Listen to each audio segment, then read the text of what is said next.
We've been blessed with a good bunch of kids and grandkids and great-grandkids. There's not anything I would change, and and even though we was just kids when we got married, 16, 17, 16 and 18 probably, but we didn't, things is different when you're young, because it's just all fun. We roller skated our life away, even after we got married. That was our pastime. Every weekend, and we roller skated, which I always knew him, but he lived in a different part of the county. And I guess we met playing ball at Pierce Schools, where we first started playing softball.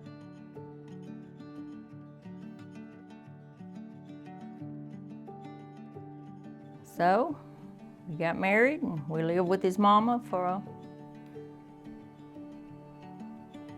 year or so. Then we bought a farm.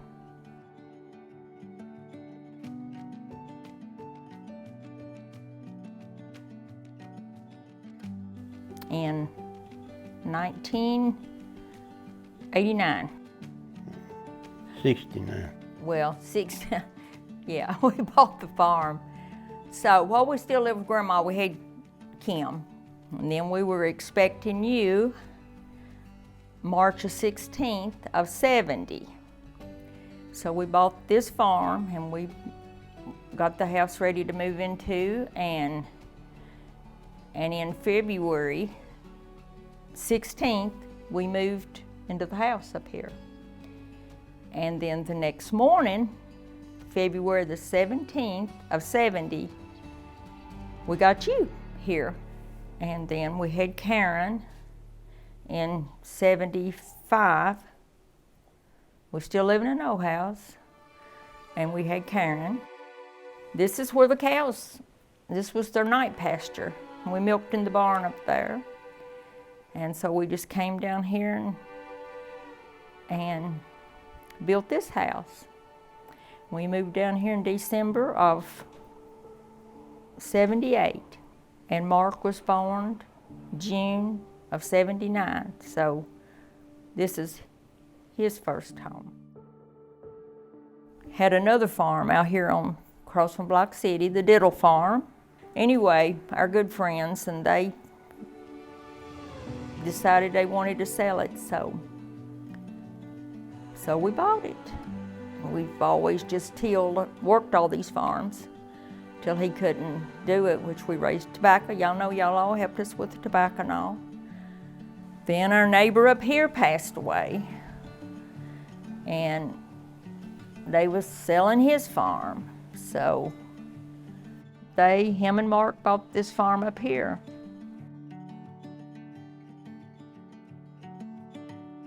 When me and Mama first got married, we raised tobacco. Of course, I was milking when we got married. I was raising tobacco. Me and her could cut. We raised tobacco crop for, I don't know, a few years there, just me and her. And we could cut 1,000 to 1,200 sticks a day, just me and her.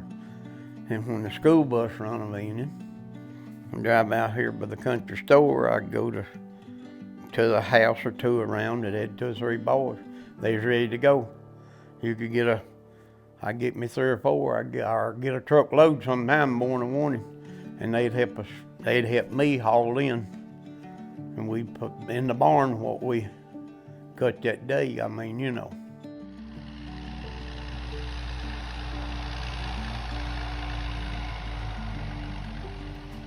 Which, he's always done the hay for other people. He's always done, in the midst of all this, he's always worked.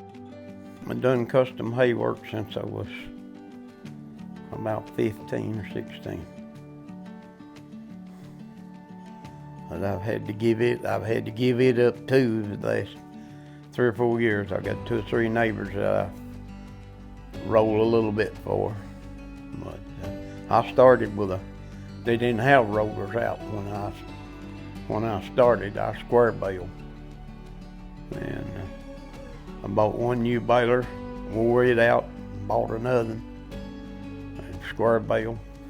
But I've always done custom hay work. That's just kind of a side job in between the milk and the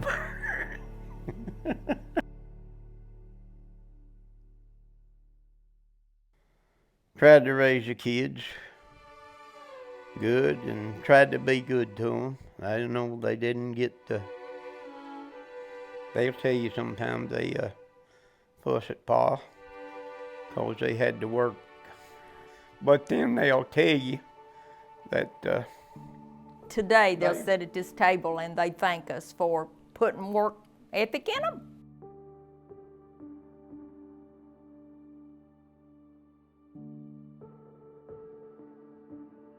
You know, we have done a lot of different things. And you know, retirement is not really, for me, it's what I thought it would be, because I really need a part-time job because I'm not a stay-at-home person. But I do love keeping the grandbabies. They're a lot of fun. But you know that.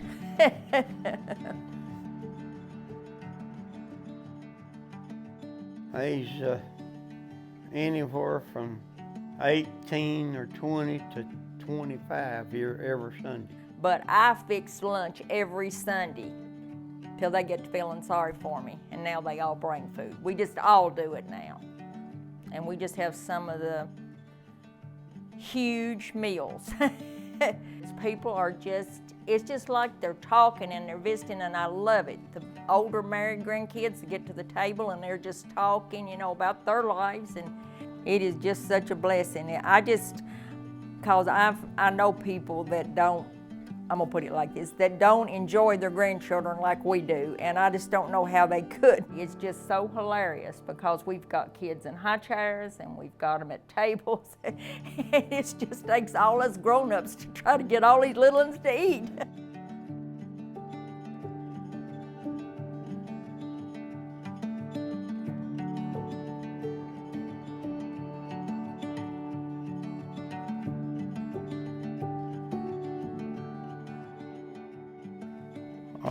That's what I tell people. I'm from old school. I can tell you things today that happened when I was just 2 or 3 years old, was just like it happened today or yesterday.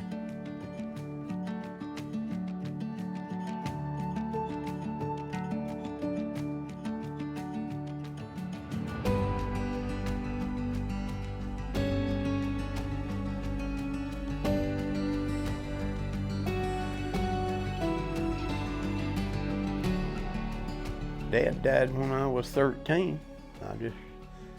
I guess I never complained about it. But I growed up pretty hard.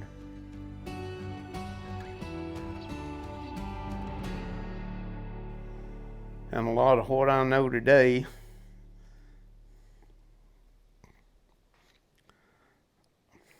I learned while Daddy was alive. Went with him from the time it was old enough to walk. And, you know, it's kind of hard to get where we're at today without anybody to tell you anything or fall back on. I mean, I learned most of my farming and stuff the hard way. I mean, you just trial and error, but Pap was a smart man, and I learned a lot from him. He talked to me, he didn't tell me Well, your daddy was a school teacher. a lot, but, you know, he, with him, and I learned a lot from watching him. And when I growed up, my daddy didn't tell me that, but I watched it happen because I was always with him.